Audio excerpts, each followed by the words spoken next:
मेरा अनुभव मेरे विचार पर आमंत्रित है। मेरे भारत के हमारे समाज के माताओं, बहनों और भाइयों से मेरा अनुरोध है। मैं तत्काल ज़्यादा बच्चों के बारे में बोल रहा हूँ। अभी युग जो है बच्चों का, नवयुवकों का और नवयुवतियों का है। जैसे मैं देख रहा हूँ, पहले का ज़माना नहीं है, पहले का युग नहीं है। बच्चे जैसे तैसे पढ़ लेते थे,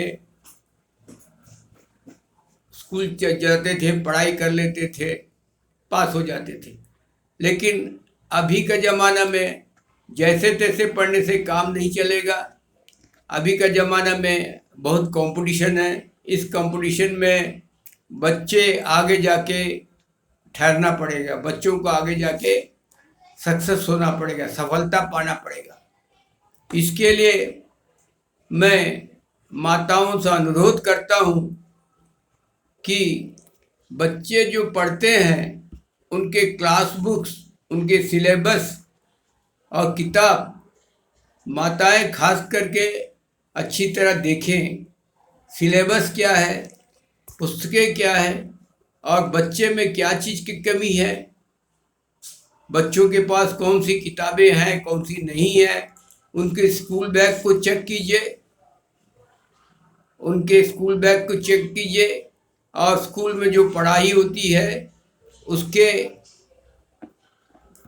कॉपियों को अच्छा से एक बार देखिए। बच्चे क्या पढ़ रहे हैं, स्कूल में क्या पढ़ाया जा रहा है और कहाँ उनकी कमी है, ये अच्छी तरह विश्लेषण करके खास करके माताएं करें।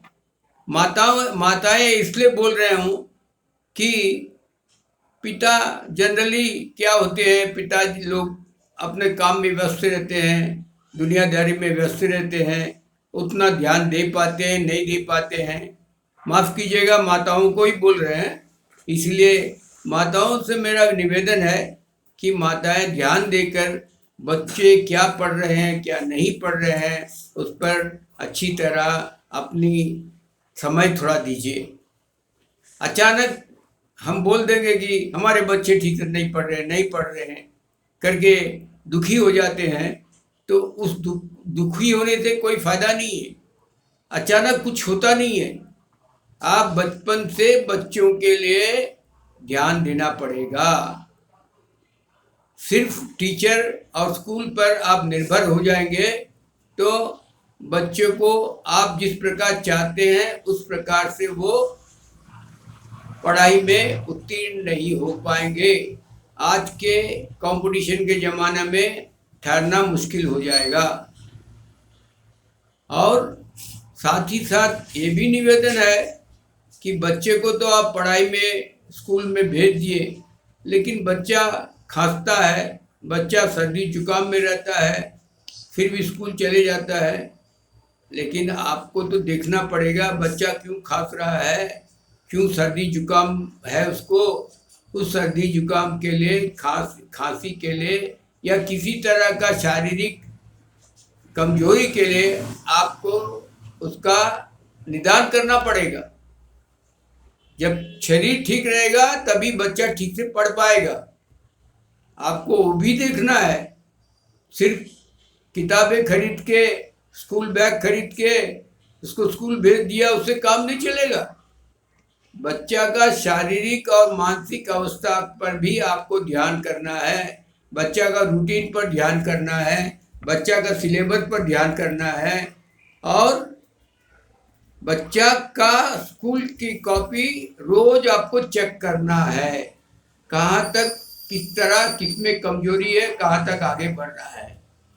इस तरह से आप जब तक वो +2 में नहीं आता है तब तक आप ध्यान कीजिएगा।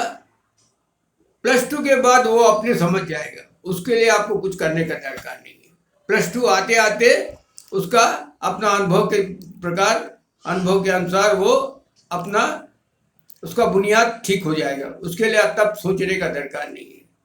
लेकिन 10th तक माँ बाप को दोनों को ध्यान देना है।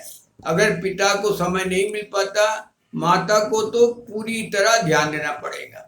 माताएं ही समाज का निर्माण करती है। माता के द्वारा ही एक बच्चा एक सफल नागरिक बनता है। सिर्फ पढ़ा लिखा नागरिक होने से नहीं होगा, एक उपयोगी नागरिक माता के चलते ही बनता है बच्चा बड़ा होकर। इस मेरे ये चंद शब्दों को थोड़ा ध्यान दीजिएगा, मेरा अनुरोध है। मेरे अनुभव पर बता रहा हूँ।